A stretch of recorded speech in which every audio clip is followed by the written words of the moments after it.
तो गाइस आज मैं एक्सप्लेन करूंगा मार्शल यूनिवर्स सीजन 7 एपिसोड 77 के नॉवेल को। तो अगर आपको हमारी इस वीडियो की एक्सप्लेनेशन पसंद आती है तो चैनल को लाइक सब्सक्राइब जरूर करें। अगर आपने हमारे पिछले किसी भी एपिसोड को मिस कर दिया है, चाहे वो season 4, season 5, season 6 and season 7 ही क्यों ना हो, तो एक बार चैनल की प्लेलिस्ट में जाकर वहाँ पर एपिसोड्स को चेकआउट जरूर करें, या आप चैनल में भी चेकआउट कर सकते हैं।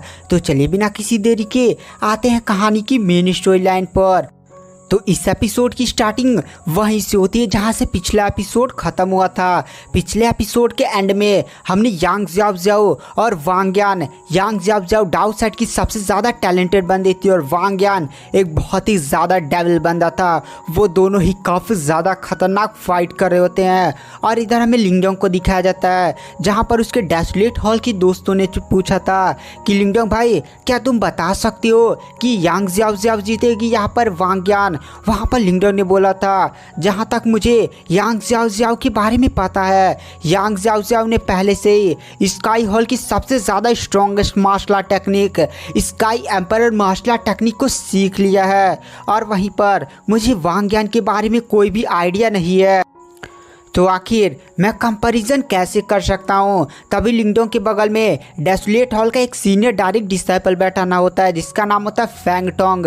वहाँ पर फैंग टोंग बोलता है लिंगडोंग भाई मेरा जितना अंदाज़ा है ना कि ये अब इस बारी का मैच यांग ज़्याओ ही जीतेगी, क्योंकि आपको भी पता है sky emperor martial art technique कितनी ज़्यादा हाई लेवल की मार्शल आर्ट टेक्निक है। वो डाउ सेट में बहुत ही ज़्यादा डेंजर मार्शल आर्ट टेक्निक है। और यहाँ पर मुझे नहीं लगता कि वांग यान के पास ऐसी कोई भी मार्शल आर्ट टेक्निक होगी जो यांग ज़्याओ के sky emperor martial art technique को रोक पाए।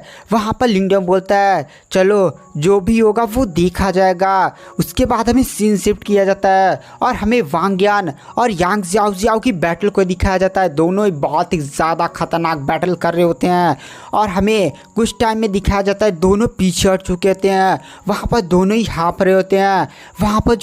वहाँ पर जो यांग ज़्याओ होती है वो सीनियर ब्रदर वांग यान की तरफ देख कर कहती है सीनियर ब्रदर वांग यान अब मैं यह फाइट ज़्यादा लंबा नहीं खींचने वाली हूँ।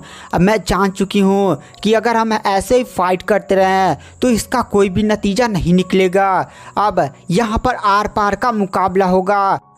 और अचानक से यांग ज़्याओ की बॉडी से काफ़ी ज़्यादा खतरनाक आभा निकलने लगती है। जैसे ही अब आभा यांग ज़्याओ की बॉडी से रिलीज होती है आसपास इतना ज़्यादा डेंजर प्रेशर फैलता ना, इतना खतरनाक बाउंडर पूरा ज़मीन में खटखट कर टूटने, जो भी इधर उधर मलबे उलबे पड़े हुए थे सारा एकदम फटने उठने लगते, चुकना बनने लगते हैं। और आसमान में एक काफ़ी ज़्यादा खतरनाक ब्लैक चीज़, अजीब सा ब्लैक पोर्टल नियल घूमने लगता है। तभी आसपास के जितने भी कल्टीवेटर्स हैं वो सारे लोग शौक में चिल्लाते हैं यहाँ पर सीनियर सिस्टर यांग ज़्याओ यहाँ पर स्काई हॉल की सबसे ज़्यादा स्ट्रॉन्गेस्ट मार्शल आर्ट टेक्निक है sky emperor martial art technique का यूज़ करने वाली हैं। इस टाइम जितने भी डेसोलेट हॉल के डिसाइपल होते हैं वो यांग ज़्याओ की तरफ देख रहे होते हैं। और गाइस लिंगडोंग भी था यांग ज़्याओ की तरफ देखने वाला। लिंगडोंग भी काफ़ी ज़्यादा आश्चर्यचकित होकर यांग ज़्याओ की तरफ देख रहा होता है। डेसोलेट हॉल के सभी हॉल के लीडर्स और एल्डर्स भी यांग ज़्याओ को देख रहे होते हैं। और हमें आसमान का सीन दिखाया जाता है। आसमान में ब्लैक पोर्टल बहुत ही ज़्यादा खतरनाक तरीके से घूम रहा होता है और बहुत ही ज़्यादा एक पावरफुल स्वॉर्ड उस ब्लैक होल को चीरता वो बाहर निकलता है। जैसे वो स्वॉर्ड बाहर निकलता है ना गाइस, स्वॉर्ड बहुत ही ज़्यादा बड़ी थी। जैसे स्वॉर्ड बाहर निकलता ना आसपास इतना ज़्यादा डेंजर प्रेशर फैलता ना कहा नहीं जा सकता। वहाँ पर जो निर्वाणा के अलावा 6 के कल्टिवेटर होते हैं जो इस टाइम एरिना के सेफ्टी एरिया में बैठे हुए थे, उन्हें भी एक काफ़ी ज़्यादा खतरनाक अपने ऊपर प्रेशर फील होता है।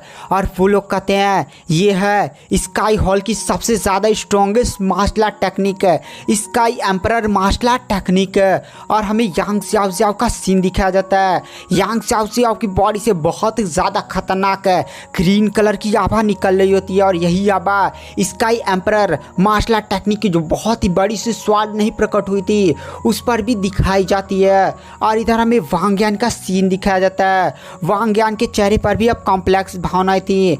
वहाँ पर जो वांग यान होता है वो यांग ज़्याओ की तरफ देख कर कहता है, यांग ज़ियाओ ज़ियाओ तुमने सही कहा, ये जो मैच है वो ज़्यादा देर तक अब लंबा नहीं चलना चाहिए। वैसे तुम भी जानती हो कि सेट कंपटीशन में क्या होने वाला है। युआन गेट के जितने भी डिसाइपल्स हैं वो लोग तो हैं ही एकदम सन कियोन की, और तुम्हें क्या लगता है कि वो लोग सेट कंपटीशन पर डार्क साइड पर रहम बदलेंगे? वो लोग बहुत ही ज़्यादा डार्क साइड से नफरत करते हैं और वो लोग पक्का ही डार्क साइड के डिसाइपल्स पर अटैक करेंगे और तबाही तो होनी ही है। बट मैं जो करने वाला हूँ वो युआन गेट को एक सबक मिलेगा कि आखिर डार्क साइड से पंगा लेने का उनका अंजाम क्या होता है। एक बार मैं सेट कंपटीशन में जितने भी उनके हाई लेवल के डिसाइपल और जितने भी ट्रू डिसाइपल्स आ रहे हैं सबको जान से मार दूँ, तो फिर मैं डार्क साइड को अपना पूरा जीवन समर्पित कर दूंगा और डार्क साइड के लिए हमेशा मतलब डार्क साइड में हमेशा ही रहूँगा, डार्क साइड के लिए एकदम काम करूँगा। उसके बाद अचानक से वांग यान भी आसमान में उड़ने लगता है। उसकी बॉडी से भी काफ़ी ज़्यादा खतरनाक ब्लैक कलर की एनर्जी निकलने लगती है। वहाँ पर जो वांग यान होता है वो यांग ज़ियाओ ज़ियाओ की तरफ देख कर कहता है, यांग ज़ियाओ ज़ियाओ शायद तुम भूल चुकी हो, जब मैं डार्क साइड में था तो मैं भी डार्क साइड के स्काई हॉल का डिसाइपल था और मैं एक सीनियर डायरेक्ट डिसाइपल था, और सीनियर डायरेक्ट डिसाइपल को स्काई हॉल की सबसे ज़्यादा strongest martial art technique sky emperor martial art technique को सीखने का मौका दिया जाता है। और guys sky emperor martial art technique भी काफ़ी ज़्यादा हाई लेवल की और काफ़ी ज़्यादा कॉम्प्लेक्स मार्शल आर्ट टेक्निक है। इसे नॉर्मल बंदे नॉर्मली तरीके से नहीं सीख सकते। ये नहीं कि किताब खोला पढ़ना लगा हो गया सब कुछ है। ये भी काफ़ी ज़्यादा खतरनाक और काफ़ी ज़्यादा टैलेंटेड बंदे ही सीख पाते हैं। और स्काई हॉल में ना बहुत ही ज़्यादा कम ऐसे बंदे हैं जिन्होंने sky emperor martial art technique को सीखा हुआ है।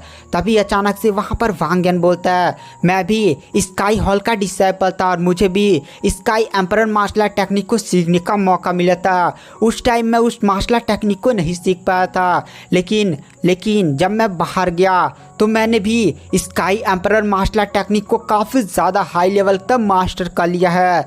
और अचानक से वांग यान की बॉडी से खतरनाक क्यूआई बाहर निकलने लगते हैं। वहाँ पर वांग यान अपना थोड़ा सा अजीब सा मंत्र हाथ इधर उधर घुमाता है और अचानक से आसमान में एक बहुत ही खतरनाक ब्लैक होल दिखाई देता है और ब्लैक होल को चीरता हुआ एक काफ़ी ज़्यादा खतरनाक ब्लैक कलर की स्वॉर्ड बाहर निकलती है। जो ब्लैक कलर की स्वॉर्ड कर जो ब्लैक कलर की याबा थी वो बहुत ही ज़्यादा स्ट्रॉन्ग थी, और यहाँ पर जो स्वॉर्ड की पावर थी वह कहीं से भी यांग ज़ियाओ ज़ियाओ की स्वॉर्ड की पावर से कम नहीं थी। आसपास के जितने भी कल्टिवेटर्स होते हैं, चाहे वो डार्क साइड के जितने भी एल्डर्स हों, वो भी काफ़ी ज़्यादा शौक हो जाते हैं और कहते हैं वांग यान ने भी sky emperor martial art technique को काफ़ी ज़्यादा हाई लेवल का सीख लिया है। वांग यान की sky emperor martial art technique की समझ कहीं भी यांग ज़ियाओ ज़ियाओ से कम नहीं है। आसपास के जितने भी कल्टिवेटर्स होते हैं ना, वो भी बहुत ही ज़्यादा शौक में वांग यान को देख रहे होते हैं।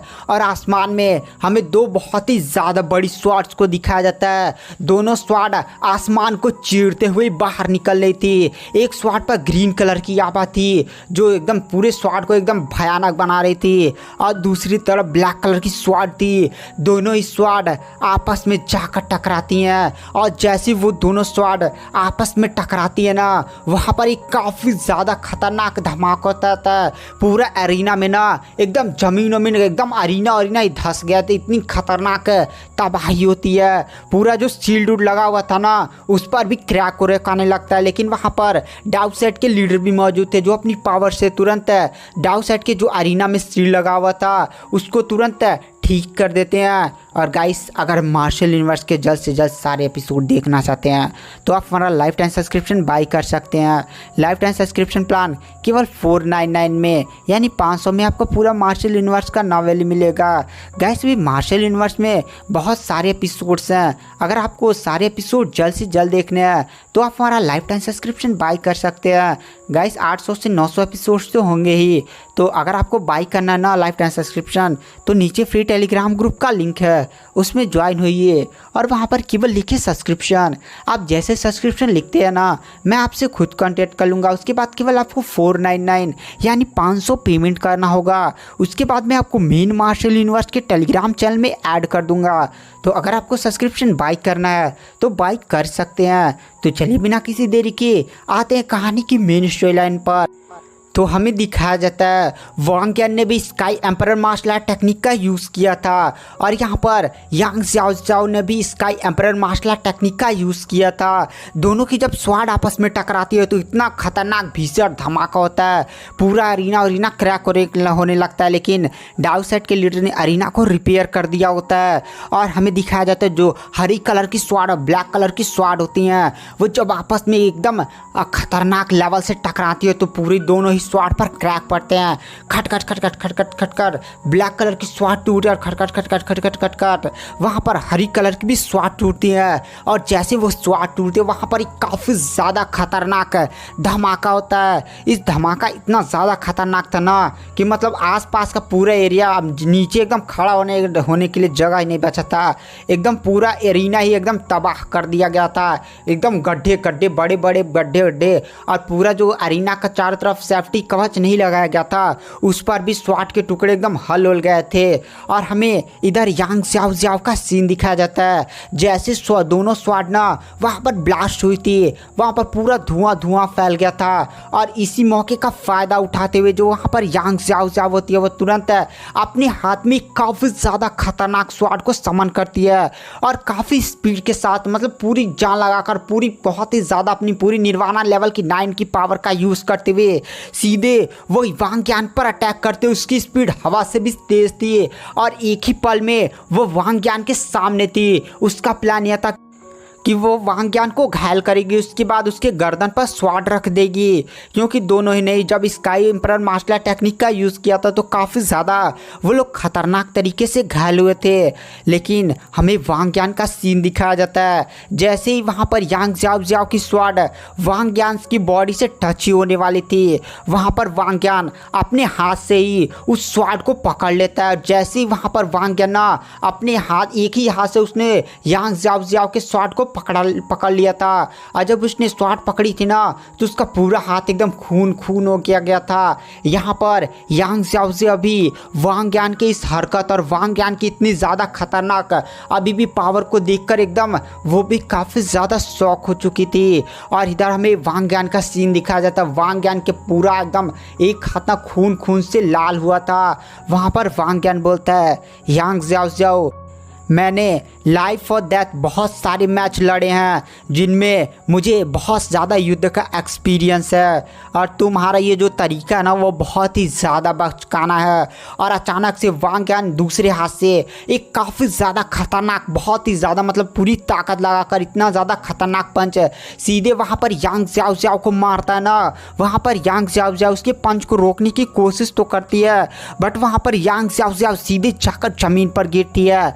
वहाँ पर यांग ज़ाओ ज़ाओ जैसे ही खड़ी होने वाली थी वांग यान तुरंत अपनी पावर्स का यूज़ करता और एक ही झटके में वह सीधे यांग ज़ाओ ज़ाओ के सामने पहुंच जाता और अपनी ब्लैक स्वाड से बहुत ही ज़्यादा खतरनाक अटैक सीधे यांग ज़ाओ ज़ाओ की गर्दन पर करता है। आसपास के जितने भी कल्टिवेटर होते हैं वो वांग यान के इस हरकत से भी काफ़ी ज़्यादा शौक थे। इनवानवा जोर से चिल्लाती है बट हमें दिखाया जाता है वहाँ पर वांग यान ने यांग ज़ाओ ज़ाओ को मारा नहीं था बल्कि एकदम एन मौके पर उसके गले पर स्वाड लगाकर एकदम गले पर स्वाड ही रोक दी थी जिससे यांग ज़ाओ से गले पर ना एक हल्का सा निशान था और वहीं से खून भी एकदम बह रहा होता है। और हमें डाउ सेट के लीडर को भी दिखाया जाता है जब वांग यान ने यांग ज़ाओ ज़ाओ की ना गले पर वो स्वाड नहीं चलाती तो वो उनका भी मतलब बहुत ही ज़्यादा वो भी गुस्सा हो गए थे क्योंकि यांग ज़ाओ ज़ाओ उनकी बेटी है गाइस। डाउ सेट की लीडर की बेटी इंगवानवन और यांग ज़ाओ ज़ाओ भी है और उनकी बेटी पर कोई इतना ज़्यादा खतरनाक जानलेवा हमला करेगा तो गुस्सा तो आना ही था बट वो भी अपने आप को शांत करते हैं। वहाँ पर जो वांग यान होता है वो यांग ज़ाओ ज़ाओ की तरफ देख कर कहता है यांग ज़ाओ ज़ाओ तुम हार चुकी हो। जैसे ये शब्द ना यांग ज़ाओ ज़ाओ सुनती है उसके भी आंखों में आंसू होते हैं और मतलब अब वो तो कुछ कर नहीं सकती। अब यहाँ पर सीधा फैसला हो गया था कि वह यह मैच हार चुकी है। और वहाँ पर जो वांग ज्ञान होता है वो रेफरी की तरफ देख कर कहता है, रेफरी आप अनाउंस करेंगे कि मैं यह मैच जीत चुका हूँ। वहाँ पर रेफरी भी होश में आता है। सारे बंदे एकदम शॉक में थे कि यहाँ पर वांग ज्ञान इतना ज़्यादा पावरफुल है कि उसने डाउ सेट की सबसे ज़्यादा टैलेंटेड बंदी को भी हरा दिया है।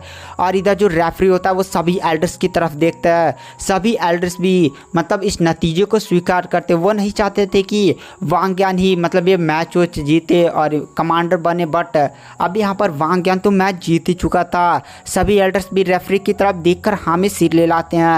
रेफरी बोलता है यह मैच का विनर वांग ज्ञान है। वांग ज्ञान के चेहरे पर थोड़ी भी खुशी उसी नहीं होती है। वहाँ पर वांग ज्ञान अपनी ब्लैक स्वॉर्ड अपनी मयान में रखता है और फिर वहाँ से जाते हुए बोलता है, जब ये सेट कंपटीशन स्टार्ट होगा, कुछ दिनों में स्टार्ट होगा ना, तो मैं आऊँगा और सेट कंपटीशन में पूरे डाउ सेट के बंदों को लीड करूँगा। और यह बात बोलते हुए वहाँ से वांग ज्ञान जाने लगता है। बट अचानक से हमें लिंगडोंग का सीन दिखाया जाता है, जो अपनी जगह से उठता है और सीधे एरिना में एंटर करता है और कहता है, वांग ज्ञान ब्रदर आप ऐसे कहाँ जा रहे हैं, अभी भी फाइनल कॉन्टेस्टेंट बाकी है। और गाइस आगे क्या होगा, क्या सच में लिंगडोंग वांग ज्ञान से फाइट करने वाला और क्या सच में लिंगडोंग वांग ज्ञान को हरा पाएगा, इन सब का जवाब आपको नेक्स्ट एपिसोड मिलेगा। पेज पर पहले अपलोड हो चुका है। अगर आपको देखना है तो आप लाइफ टाइम सब्सक्रिप्शन बाय कर सकते हैं। लाइफ टाइम सब्सक्रिप्शन को बाय करने के लिए नीचे फ्री टेलीग्राम ग्रुप का लिंक है, एक बार वहां पर ज्वाइन होइए और केवल लिखे subscription. Thank you, bye bye.